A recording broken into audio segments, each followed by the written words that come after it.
সম্প্রতি সহিংসতায় আহতদের চিকিৎসা ও কর্মসংস্থানের ব্যবস্থা করা হবে জানালেন প্রধানমন্ত্রী। নাশকতাকারীদের খুঁজতে সহযোগিতা চাইলেন জনগণের। দেশের সম্মান নষ্ট করতে লন্ডনে বসে প্রবাসীদের উস্কে দেওয়ার অভিযোগ প্রধানমন্ত্রীর। মিথ্যাচারে বিভ্রান্ত না হওয়ার আহ্বান। এবং স্বাভাবিক হতে শুরু করেছে রাজধানীর বিপণী বিতান ও দোকানপাট। ক্রেতা কম থাকায় লোকসানের শঙ্কায় ব্যবসায়ীরা।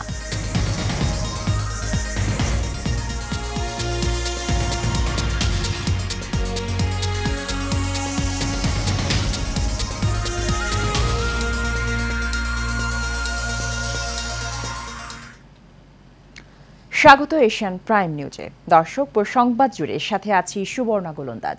শুনছিলেন বিআরবি কেবল ইন্ডাস্ট্রিজ লিমিটেড সংবাদ শিরোনাম। সম্প্রতি সহিংসতার ঘটনায় আহতদের চিকিৎসার সকল ব্যবস্থা করবে সরকার বলে জানিয়েছেন প্রধানমন্ত্রী শেখ হাসিনা।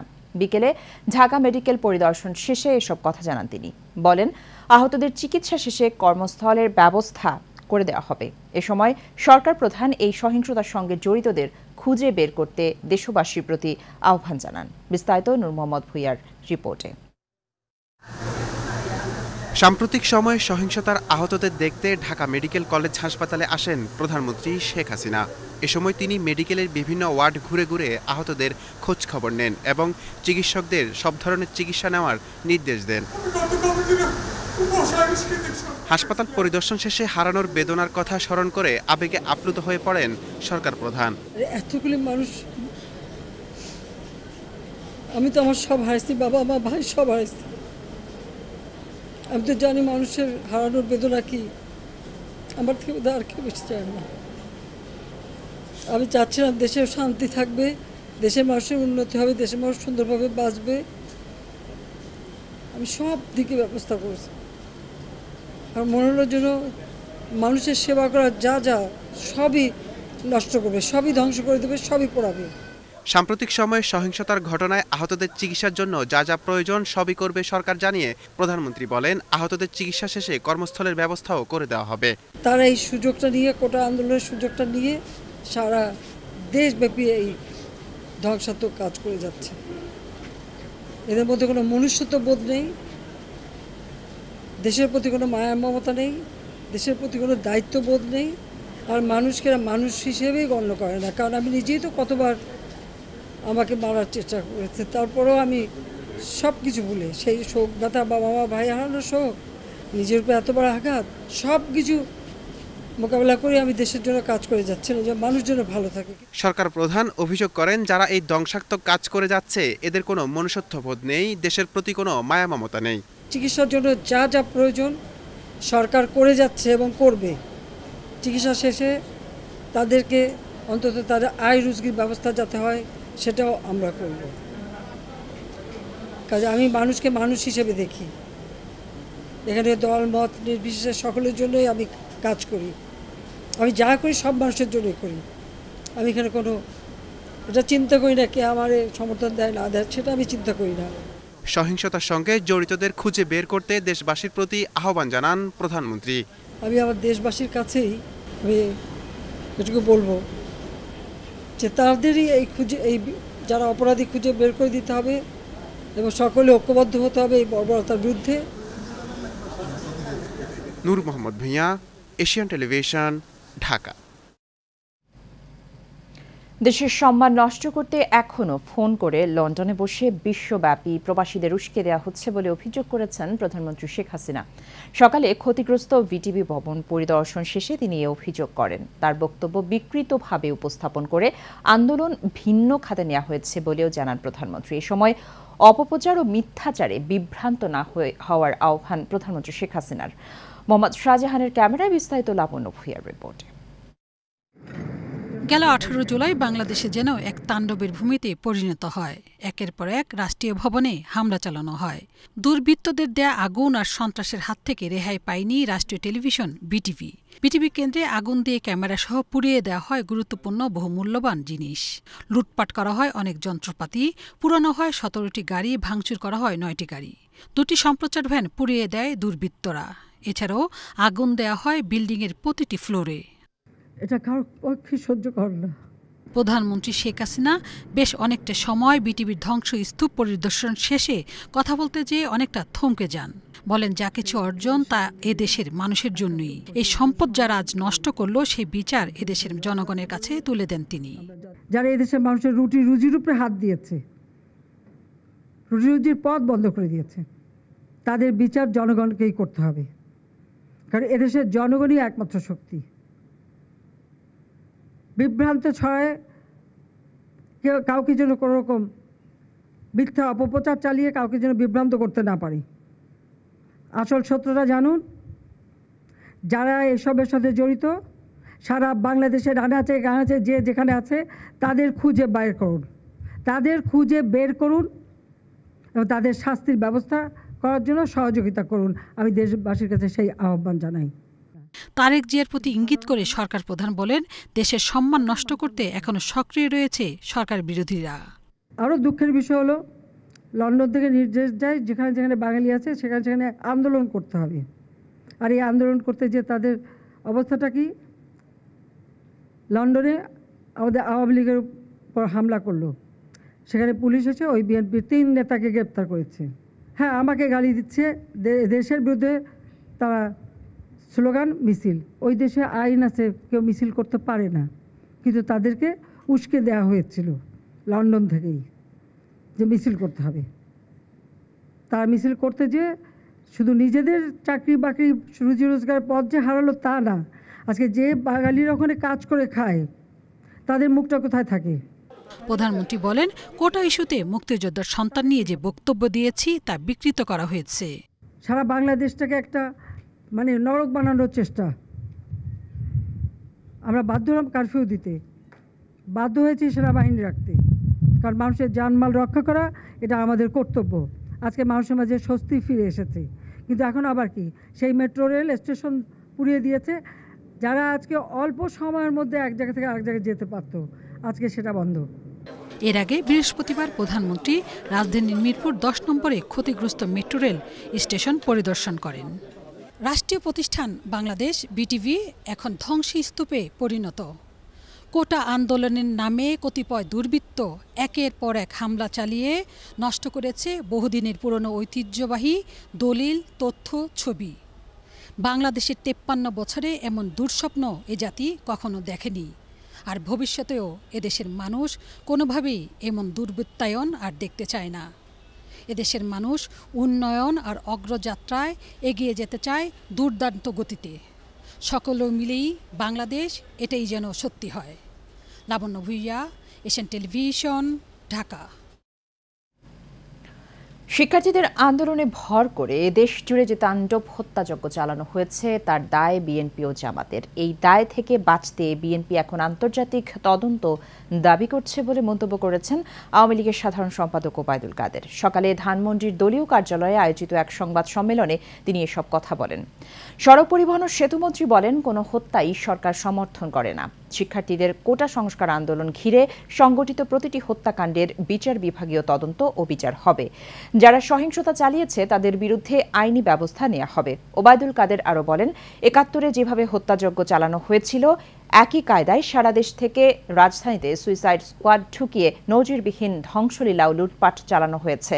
তিনি বলেন, আইনশৃঙ্খলা বাহিনীর তদন্তে এরই মধ্যে এই তাণ্ডবের নির্দেশদাতা ও অর্থদাতাদের নাম বেরিয়ে এসেছে। এবং সর্বশেষ 2024-এর এর আগে 2013, 14, 15 এবং 2024 সাল সর্বশেষে একই বিশ্বাসঘাতক, একই খুনি, এরা হচ্ছে বিএনপি আর জামাত। কোটা সংস্কার করে আদালতের নির্দেশনা মতো সরকারের জারি করা প্রজ্ঞাপনকে স্বাগত জানিয়েছে সাধারণ শিক্ষার্থী মঞ্চ। তারা বলেছেন, প্রজ্ঞাপন জারির মাধ্যমে তাদের আংশিক বিজয় অর্জিত হয়েছে। বৃহস্পতিবার মঞ্চের সমন্বয়কারী ও ঢাকা বিশ্ববিদ্যালয়ের শিক্ষার্থী এলিয়ান কাপি প্রতীক প্রেরিত এক সংবাদ বিজ্ঞপ্তিতে এই তথ্য জানানো হয়। বিজ্ঞপ্তিতে বলা হয়, অধিকার আদায়ের আন্দোলনে অনেক শিক্ষার্থী শহীদ হয়েছেন। তাদের সকলের আত্মার মাগফিরাত কামনা এবং যারা আহত হয়েছেন তাদের দ্রুত সুস্থতা কামনা করা হয় বিজ্ঞপ্তিতে। কয়েকদিনের নাশকতার পর কারফিউ ও সাধারণ ছুটিকে কেন্দ্র করে অফিস আদালতের পাশাপাশি বন্ধ ছিল শপিং মল ও দোকানপাট। পরিস্থিতি স্বাভাবিক হতে শুরু করায় সীমিত পরিসরে চালু হয়েছে বেচাকেনা। তবে দোকানে ক্রেতার সংখ্যা কম হওয়ায় লোকসানের শঙ্কায় ব্যবসায়ীরা। এইচ মিতুর রিপোর্টে বিস্তারিত। সংঘাত সহিংসতার পর ধীরে ধীরে স্বাভাবিক হতে শুরু করেছে রাজধানী ঢাকা। খুলতে শুরু করেছে বিভিন্ন বিপণী বিতান ও দোকানপাট। আজ সকাল ৮টা থেকে বিকেল ৫টা পর্যন্ত কারফিউ শিথিল থাকায় এসব দোকানপাট প্রায় ৯ ঘন্টা খোলা রাখা হবে। তবে কিছু কিছু দোকানে গ্রাহকের উপস্থিতি ছিল খুবই কম। এতে হতাশ ব্যবসায়ীরা বলছেন সাধারণ মানুষের মধ্যে এখনো আতঙ্ক রয়েছে, এজন্য অতি প্রয়োজন ছাড়া কেউ বাজারে আসছে না। আসলে দেশের যে পরিস্থিতি বর্তমান অবস্থা, আসলে সব দিকেই অরাজকতার সৃষ্টি, কাস্টমার বের হচ্ছে না, সবাই ভীত অবস্থায় রয়েছে। এই জন্য বর্তমানে আমরা আগে যেরকম কাস্টমার পাইতাম ওই তুলনায় খুবই কাস্টমার কম পাচ্ছি। কাস্টমার এখনো ভয়ে বের হচ্ছে না বাসা থেকে, যার অতি প্রয়োজন সে একমাত্র বের হচ্ছে। টানা কয়েকদিন সহিংসতা গেছে, ঠিক আছে, এই জন্য মানুষের ভিতরে একটা আতঙ্ক আছে, সেই জন্য হয়তো কাস্টমার আসতেছে না। দোকানপাট পুরোদমে চালু না করা গেলে অর্থনীতি বড় বিপর্যয়ের মুখে পড়তে পারে বলে শঙ্কা ব্যবসায়ীদের। 11টা বাজে দোকান খুললে আর 3:30 দোকান ক্লোজ করলে কাস্টমার আমরা এখন তেমন পাচ্ছি না, খুবই কম পাচ্ছি। কাস্টমার একটু কম, বেচা কিনেও একটু কম। তো পরিস্থিতি যতটা স্বাভাবিক হবে আশা করি কাস্টমার অনেক বাড়বে। এদিকে ফুটপাতের বেচাকেনা লাগাতার বন্ধ থাকায় ব্যাপক ক্ষতির মুখে পড়েছেন ক্ষুদ্র ব্যবসায়ীরাও। তাদের মতে সাধারণ মানুষের হাতে বাড়তি পণ্য কেনার মতো টাকা না থাকায় বিক্রি তলানিতে নেমেছে। H Mitu, Asian television, Dhaka. দেশের পরিস্থিতি স্বাভাবিক অবস্থায় নিয়ে আসায় রাষ্ট্রপতি মোহাম্মদ শাহাবুদ্দিন, প্রধানমন্ত্রী শেখ হাসিনা, সেনাপ্রধান জেনারেল ওয়াকারুজ্জামান, নৌ ও বিমান বাহিনী প্রধান, পুলিশ মহাপরিদর্শক ও র্যাবের ডিজিকে ধন্যবাদ জানিয়েছেন এশিয়ান টেলিভিশনের চেয়ারম্যান বীর মুক্তিযোদ্ধা আলহাজ হারুনুর রশিদ, সিআইপি। রহমান রাহিম, জামাত, বিএনপি, শিবির যেভাবে দেশকে ধ্বংসের পথে নেওয়ার চেষ্টা করছিল, কি যে অবস্থা করছিল এটা বলার মতন নয়।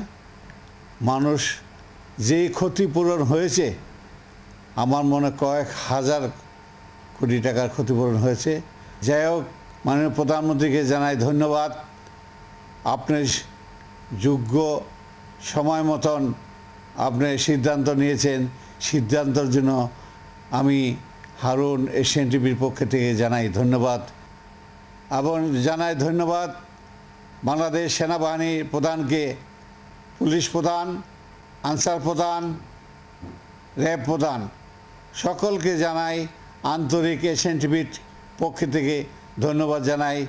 আল্লাহর কাছে দোয়া করি, আল্লাহ মানুষকে তুমি শান্তি দিও, আর মাননীয় প্রধানমন্ত্রীকে সুস্থ রেখো, ভালো রেখো, এবং সেনাবাহিনীর সকল সেনাবাহিনীকে জানাই আন্তরিক অভিনন্দন, এবং প্রশাসনের যত প্রশাসন আছে তাদের জানাই অভিনন্দন।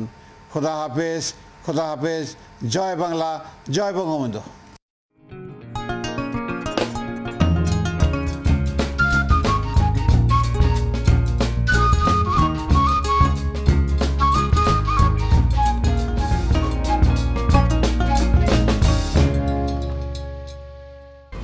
HM Expert B500 CWR স্বাধীনতার সুবর্ণ জয়ন্তীতে নতুন বাংলাদেশ গড়ার প্রত্যয়। HM Steel B500 CWR।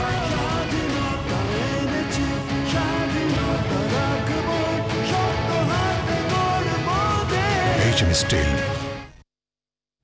বঙ্গোপসাগরে ৬৫ দিনের টানা নিষেধাজ্ঞা শেষে আবারও মাছ ধরা শুরু করেছে জেলেরা। চট্টগ্রাম সহ অন্যান্য উপকূল থেকে সাগরে আসা যাওয়া করছে শত শত ট্রলার। দীর্ঘদিন বন্ধের পর মাছ ধরা শুরু হওয়ায় শহর ও উপকূল জুড়ে জেলেদের মাঝে ফিরেছে স্বস্তি। তাই এখন আনন্দ আর কর্মব্যস্ততায় সরগরম জেলে পল্লীগুলো। নিষেধাজ্ঞার কারণে গত ২ মাসেরও বেশি সময় ধরে নিষ্প্রাণ থাকা মৎস্য অবতরণ কেন্দ্রগুলোতে বেড়েছে কর্মব্যস্ততা। জেলেদের আশা এবার বেশি পরিমাণে মাছ ধরা পড়বে জালে। এতদিনের আর্থিক সংকট থেকে কাটিয়ে উঠতে পারবে বলে আশাবাদী তারা।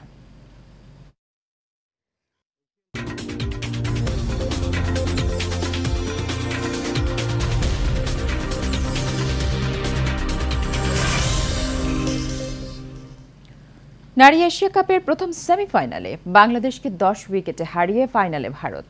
ডাম্বুলায় বাংলাদেশের দেয়া 81 রানের টার্গেটে 9 ওভার হাতে রেখেই পার করে ভারতীয় নারী দল। টস জিতে ব্যাট করতে নেমে 8 উইকেটে 80 রান করে বাংলাদেশ। দলীয় সর্বোচ্চ 32 রান আসে অধিনায়ক নিগার সুলতানার ব্যাট থেকে। স্বর্ণ আক্তারের অপরাজিত 19 রান ছাড়া অন্য কোনো ব্যাটার 2 অঙ্কের কোটায় যেতে পারেনি। জবাবে খুব একটা বেগ পেতে হয়নি ভারতকে। দুই ওপেনার শেফালি বার্মা ও স্মৃতি মান্দানার ধৈর্যশীল ব্যাটিংয়ে মাত্র 11 ওভারেই জয়ের বন্দরে পৌঁছে যায় ভারতীয় মেয়েরা। ক্যারিয়ারের 25তম 50 তুলে স্মৃতি মান্দানা অপরাজিত থাকেন 55 রানে, আর শেফালি অপরাজিত থাকেন 26 রানে।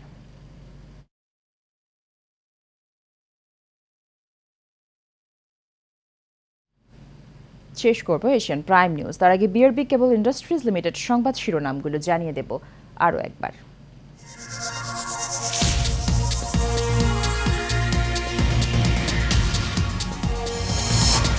সম্প্রতি সহিংসতায় আহতদের চিকিৎসা ও কর্মসংস্থানের ব্যবস্থা করা হবে জানালেন প্রধানমন্ত্রী। নাশকতাকারীদের খুঁজতে সহযোগিতা চাইলেন জনগণের। দেশের সম্মান নষ্ট করতে লন্ডনে বসে প্রবাসীদের উস্কে দেওয়ার অভিযোগ প্রধানমন্ত্রীর। মিথ্যাচারে বিভ্রান্ত না হওয়ার আহ্বান। এবং স্বাভাবিক হতে শুরু করেছে রাজধানীর বিপণী বিতান ও দোকানপাট। ক্রেতা কম থাকায় লোকসানের শঙ্কায় ব্যবসায়ীরা।